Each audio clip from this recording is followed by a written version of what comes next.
Se despertó envuelta en seda impregnada del olor a sangre. El primer gemido se oyó en el ala este, entre la tercera y la cuarta llamada de la guardia nocturna. La guardia del palacio no lo registró, ya que en ese momento no se permitía a nadie entrar en las habitaciones privadas de la condesa de Saint-Martin. 2 días antes, había despedido a las criadas, había cancelado sus tratamientos y había ordenado que se cerrara la puerta con llave por dentro. Se decía que tenía fiebre. Se decía que rezaba por el perdón. Nadie lo sabía con certeza, pero todos tenían claro una cosa. El cuerpo del reino, como la llamaban en todas las crónicas desde hacía más de 20 años, había comenzado a morir. Los sirvientes a los que se les permitió limpiar el ala este declararon más tarde ante el consejo: olía raro, como a tela podrida en una iglesia después del invierno.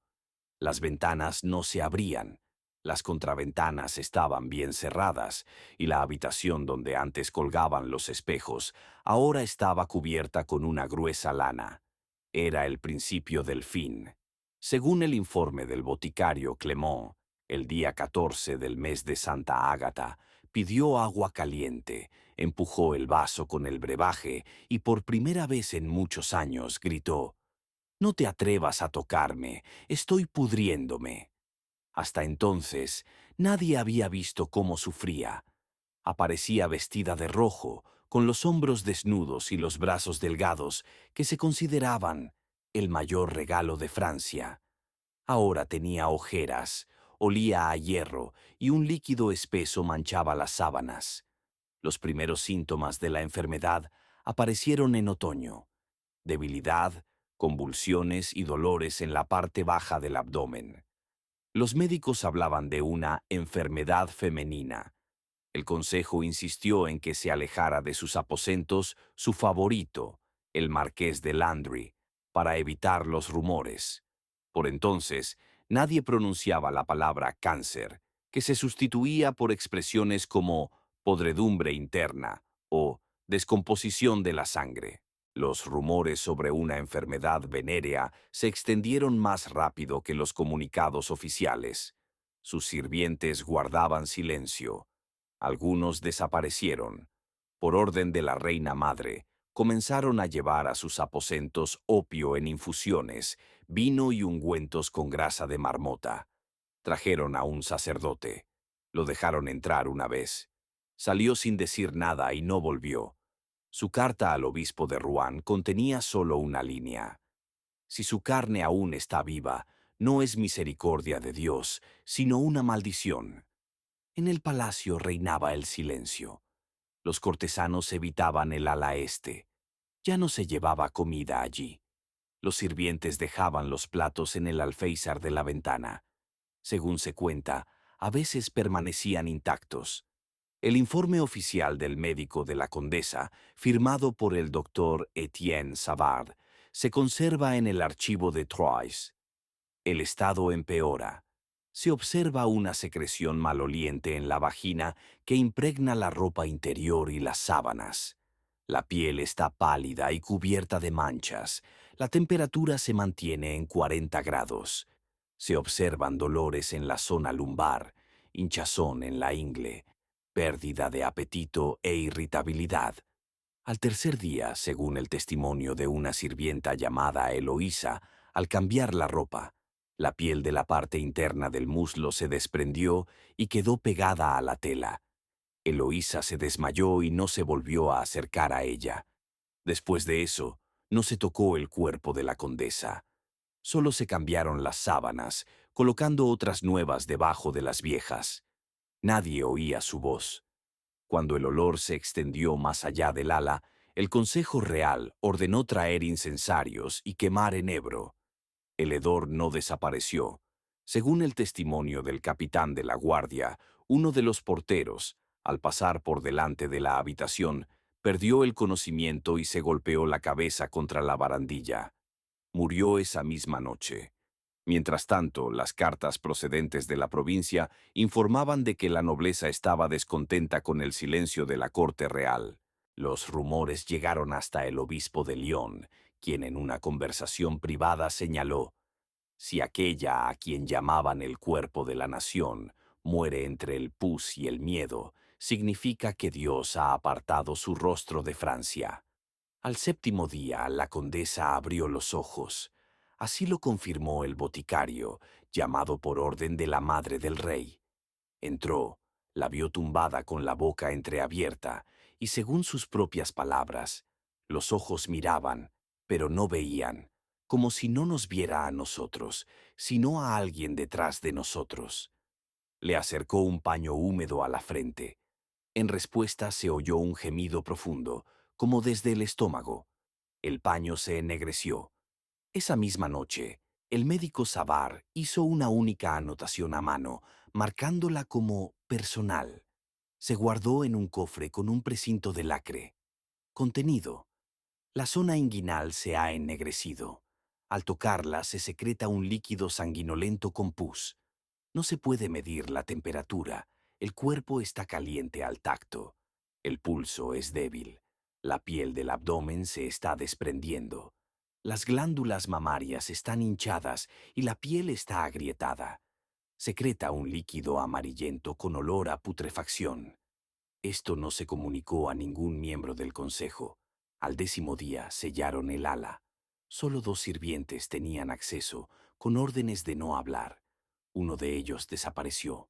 El segundo escribió más tarde: ella habla con alguien. Por las noches. Susurra. A veces se ríe. A veces llama a los muertos. Estas declaraciones no se incluyeron en el caso hasta medio siglo después. Cuando el arzobispo entró en la habitación, se cubrió el rostro con la manga. No se acercó, pero al salir dijo que el cuerpo ya no era de este mundo. No la bendijo, ni dejó ninguna oración. Los primeros signos de descomposición interna eran evidentes: el olor, el pus, las manchas en el suelo. Pero el signo más aterrador se manifestó más tarde. La sangre comenzó a manar a través de la camisa, no en un solo lugar, sino por todas partes: por el pecho, por los muslos, incluso por el cuello. La llamaban de seda, pero ahora la seda se había oscurecido, se había vuelto pesada y olía a tierra húmeda. Los que la rodeaban decían: no está muriendo como una mujer, sino como una maldición. Al amanecer del 5º día, todo el ala sur del palacio estaba cerrada. Los guardias se apostaron junto a los biombos de seda que cubrían la entrada, sin dejar pasar ni siquiera al cocinero con el caldo. En el interior, tras las gruesas cortinas, ya no olía a dolor, sino a descomposición. La sangre ya no fluía. Ahora se acumulaba un líquido amarillo en los huecos entre los pliegues del cuerpo, y la seda de la camisa de noche, que antes acariciaba sus muslos, se pegaba a la piel, dejando manchas del color de la arcilla. La condesa no pronunciaba palabra. De su garganta salía a veces un jadeo seco, parecido al chirrido de una piedra sobre el cristal. El médico de la corte, Clement, lo anotó así: es como si se estuviera frotando la garganta por dentro. Al 6º día apareció la tos. La primera saliva era rosada. Luego, hilos de sangre se extendieron desde la boca hasta la barbilla. Los sirvientes se negaban a tocar las sábanas. Una de las mujeres dijo que había visto algo blanco moverse en el pliegue, entre las piernas de la condesa. La despidieron, pero el olor no desapareció de los aposentos. Al 7º día llamaron a un segundo médico, un viejo cirujano llamado Honoré Duval. Llegó con 2 aprendices y se negó a entrar hasta que llegara el obispo.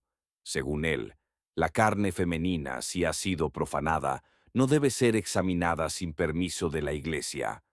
Pero hubo que esperar hasta la noche.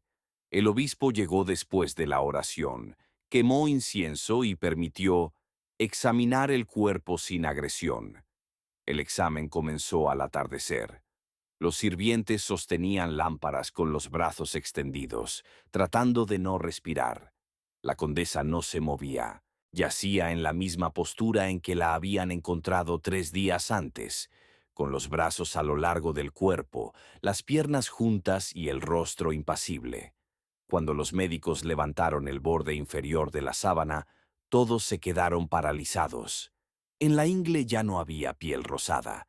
Se veía una superficie oscura, casi gris, cubierta de úlceras y ampollas. Al intentar lavar con cuidado la zona con una infusión de lavanda, la piel se rompió. En el informe redactado por Honoré se decía: entre los muslos se observa tejido con signos de putrefacción interna. El ganglio linfático izquierdo está agrandado hasta alcanzar el tamaño de una nuez. De la herida sale un líquido viscoso, amarillo, con olor a putrefacción. El tejido muscular se desprende al tocarlo ligeramente. Todo esto se leyó en voz alta a puerta cerrada, en presencia del heraldo y el confesor. Este último dijo: Dios está poniendo a prueba su cuerpo para revelar su alma. Nadie respondió. Al amanecer del octavo día, la condesa comenzó a perder el cabello. Este quedaba en la almohada, enredado en mechones húmedos. La piel del cuero cabelludo se enrojecía y luego se cubría de pequeñas escamas, como las de los peces. Cuando la dama de compañía intentó peinarla, el peine se le clavó en la sien. La joven gritó y se desmayó. Se la llevaron y no volvieron a dejarla entrar. Clemán propuso empezar a cauterizar los focos de inflamación con hierro caliente, pero la madre de la condesa se negó. Ordenó envolver el cuerpo de su hija con vendas empapadas en vino y fumigar la habitación cada hora. Pero no sirvió de nada. Al contrario, después de cada fumigación, insectos negros comenzaban a trepar por las paredes. Se sienten atraídos por el olor, dijo uno de los sirvientes. Más tarde lo encontraron estrangulado en el lavadero. Al noveno día comenzó a supurar una masa blanco-grisácea de los pezones de la condesa. El sirviente que limpiaba las vendas manchadas dijo que había visto un gusano en ella. No volvió a dormir y pidió una habitación separada, lejos de los aposentos. 2 días después, desapareció. El 10º día transcurrió en silencio. La condesa no se movía, pero al mediodía volvió a abrir la boca. No hablaba. De su laringe salió un sonido parecido a un gemido y comenzó a vomitar. Lo que expulsaba no contenía comida, solo sangre, mucosidad y algo denso, coagulado, como un hígado. El médico anotó: probablemente desprendimiento de tejidos del estómago. No se atrevió a abrir el cuerpo, que aún respiraba. Pero la respiración era diferente, a veces débil, a veces profunda y gutural. Su boca olía a cadáver. Uno de los guardias que vigilaban los aposentos informó más tarde que durante la noche había oído susurros, como si alguien rezara en un rincón y luego llorara. Pero no había nadie en la habitación. Al 11º día, el obispo se negó a entrar. Envió una nota: huelo la muerte, pero no veo el alma. Sus palabras se discutieron toda la noche. Finalmente se decidió llamar al abad Pierre, el mismo que se había negado a enterrar a los herejes. Entró a la mañana siguiente, permaneció junto al lecho durante media hora, luego salió, cerró la puerta y dijo: su cuerpo ya no le pertenece, y tampoco nos pertenece a nosotros. Al llegar el 12º día, el olor se extendió más allá del ala sur. Las limpiadoras comenzaron a quejarse de dolores de cabeza y el cocinero que llevó la comida a las habitaciones contiguas perdió el conocimiento. El cuerpo de la condesa ya no respondía al tacto. Cuando intentaron cambiar las sábanas, una de las criadas gritó: entre los omóplatos, la piel se había pegado a la tela y se había quedado adherida a ella, como una película de pergamino quemado. A partir de ese momento, dejaron de cambiar la ropa de cama. En su lugar, colgaron sobre el cuerpo sacos con tanaceto y sándalo, y colocaron debajo de la cama una palangana con vinagre y cristales de sal. Los sirvientes hablaban de monstruos. Uno de ellos afirmó haber visto larvas blanquecinas reptando por el cuerpo. Lo sacaron del palacio al amanecer. A la mañana siguiente murió en su casa por asfixia. La causa oficial fue un ataque. Pero en el informe enviado al duque de Narbona por el canciller Etienne, se decía lo siguiente: la muerte se produjo 6 horas después de entrar en las habitaciones infectadas. En sus pulmones se encontraron restos de mucosidad grisácea. Esta carta fue retirada de los archivos un año después. La piel de la condesa cambió de color. El vientre se ennegreció como una vela quemada. El pecho se cubrió de úlceras abultadas y en la parte interna del muslo se abrió un absceso del tamaño de la palma de la mano.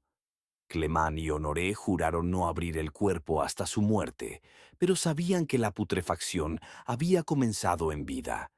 Untaron las zonas afectadas con una pomada de trementina, arcilla y miel. Fue inútil. Al día siguiente se le hinchó un ganglio linfático del tamaño de un puño en el hombro. Estalló bajo el vendaje, dejando una mancha de sangre en la pared detrás de la cabecera. Al 13º día se rompió la puerta de la galería. La cerradura estaba oxidada. Cuando intentaron arreglarla, un escarabajo salió gateando por la rendija. El sacerdote, que estaba cerca, retrocedió y dijo: «Es una señal». Le ordenaron que guardara silencio. Esa misma noche, una de las monjas enviadas para hacer guardia nocturna declaró que había oído respirar, pero no había visto ningún cuerpo. Desapareció sin llevarse ni velas ni llaves. 2 días después la encontraron en la sacristía, ahorcada, con los dedos carbonizados. Junto a ella había un trozo de papel. No se ha ido, se ha quedado dentro. El 14º día fue decisivo. La sangre volvió a brotar, ahora por los oídos. La cara de la condesa se hinchó, las fosas nasales se dilataron y la lengua se hinchó y se agrietó. El doctor Honoré lo registró. Respira, pero el olor a putrefacción ha aumentado. La piel se descompone. Al tocarla, el dedo se hunde en la carne. El abdomen es como el de un cadáver. Pero estaba viva. Respiraba, con dificultad entre jadeos y estertores. Un sirviente llamado Jules, al que habían puesto en la puerta, dijo más tarde que había visto cómo un líquido oscuro, aceitoso y con coágulos goteaba lentamente sobre la colcha. Empapó la tela y llegó hasta el suelo de madera. Empezó a salir vapor del suelo. Lo quemó. Hubo que quitar las tablas.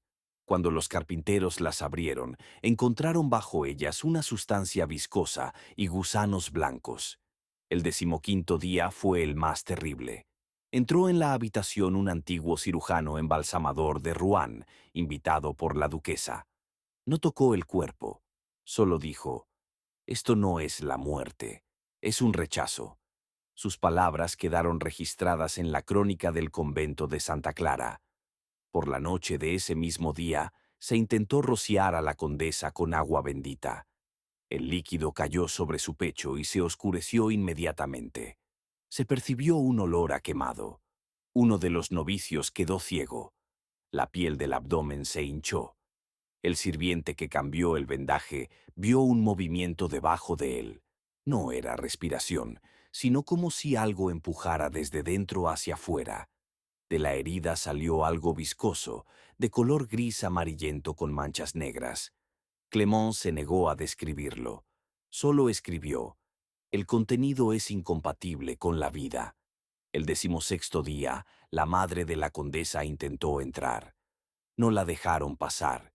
Se quedó junto a la puerta, apoyando la frente en la hoja, y dijo: «Si todavía está ahí, que sepa que la perdono».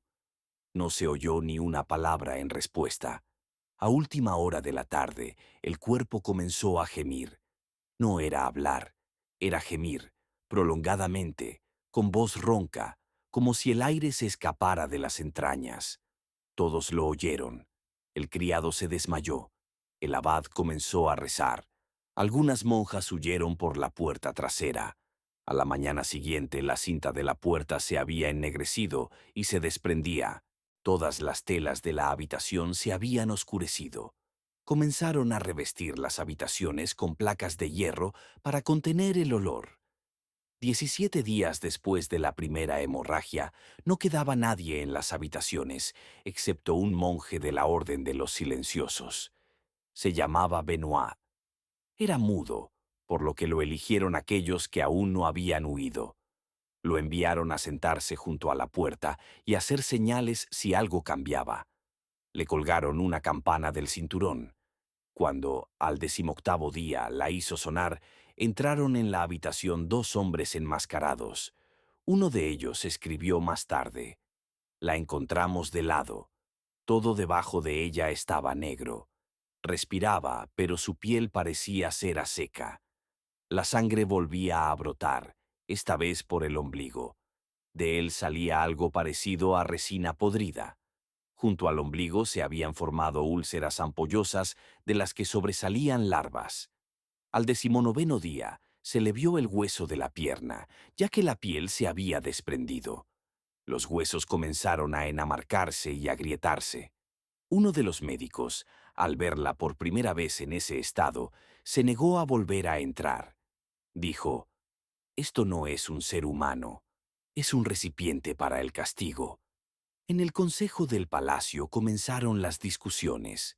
Unos insistían en amputarle las extremidades para detener la putrefacción. Otros proponían quemar el cuerpo mientras aún respiraba, como ofrenda por los pecados de la familia. Pero la duquesa lo prohibió. Ordenó: «Si muere, será solo como hija de la casa, sin llamas, sin gritos». Estas palabras fueron anotadas en el informe del notario Emil. 2 días después, este desapareció. Al 20º día, la habitación estaba a oscuras incluso durante el día. Las ventanas estaban tapiadas. Las paredes estaban cubiertas con trapos empapados en vinagre. En el suelo había cuencos con sal y cobre. La condesa ya no se movía. Solo sus ojos, turbios, casi blancos, parpadeaban de vez en cuando. Cuando una de las monjas se inclinó hacia ella, oyó un susurro ronco: «Están todos dentro». No volvió a decir nada más. Por la noche la habitación se volvió húmeda. En las esquinas apareció condensación. El techo empezó a gotear. Las velas no se encendían, las mechas se apagaban enseguida. Los que se quedaron empezaron a anotar los últimos síntomas. En el informe de Cleman: «Entre las piernas, una úlcera de la que sale un líquido incoloro con olor a cadáver. Al tocarla, se nota una pulsación. No hay temperatura corporal, pero sale vapor de las heridas». Al 22º día, salió algo mucoso de los oídos de la condesa. El sirviente dijo: «Ya no oye», pero su rostro aún expresaba dolor. A última hora de la noche, la piel del abdomen se reventó. El médico miró la herida y retrocedió inmediatamente. Dijo que no hay ningún órgano intacto en el interior. Todo se ha convertido en gelatina. Esto quedó registrado en el acta interna del monasterio, pero luego fue borrado. El día 24, uno de los monjes más antiguos, Federico, exigió que se abriera el cuerpo y se pusiera fin al sufrimiento. Lo apartaron. Desapareció esa misma noche. Por la mañana encontraron larvas debajo de su cama. Al 26º día comenzaron nuevas secreciones. Se filtraban a través de las sábanas, empapaban la paja y dejaban rastros aceitosos. Los monjes que enterraban a los difuntos decían que incluso era más fácil llevar a los muertos. La carne de la condesa comenzó a descomponerse, no a pudrirse, sino a desmoronarse, como harina. El cabello se le caía a mechones, la piel se agrietaba como pergamino quemado, pero seguía respirando, apenas audible, casi inhumano. Al 31º día le salió pus del pecho. La temperatura corporal era de unos 30 grados. El sirviente lo describió así: «Los pezones se han ennegrecido. Huele a leche agria y carne muerta. Debajo del pecho hay un agujero». Este informe fue destruido, pero quedó en una carta enviada a la abadía de San Vito. Allí se decía: «Se está descomponiendo, pero no muere». Ese mismo día se convocó una comisión secreta. La integraban 2 sacerdotes, un hermano mudo, 3 médicos y un notario. Realizaron un examen. Ninguno de ellos aguantó hasta la mañana siguiente. Uno murió de fiebre. El segundo se quedó ciego. El tercero se tiró por la ventana. Las notas que tomaron fueron quemadas. Solo quedó un trozo de papel con la inscripción: «Hay alguien ahí dentro. No está sola». A los 38 días la enterraron. Oficialmente. Sin cuerpo. En el ataúd pusieron sacos con sal, piedras y trozos de tela. Sellaron el ataúd con 7 sellos. La misa de funeral se celebró a distancia. Ningún sacerdote se acercó a menos de 3 metros. Por el palacio corrió el rumor: el cuerpo no se ha descompuesto. Sigue en las habitaciones. Más tarde se confirmó. Uno de los sirvientes, mientras limpiaba los restos de paja, encontró huellas en el suelo. Estaban cubiertas de mucosidad. Murió al día siguiente. Un mes después se publicó un decreto: cerrar el ala sur, trasladar a los habitantes, retirar los puestos. El edificio fue tapiado. En el diario del arquitecto se lee: la piedra lloraba. Poníamos yeso y se humedecía. Instalábamos puertas y se pudrían. Un año después se construyó una capilla en ese lugar. 2 meses después se incendió, supuestamente por un rayo. En las crónicas del monasterio solo quedó una línea: era el cuerpo del reino, pero la carne traicionó al alma, y el reino se volvió contra ella. Esa línea fue prohibida. 7 años después, la niña que había nacido el día de su muerte murió en la misma cama.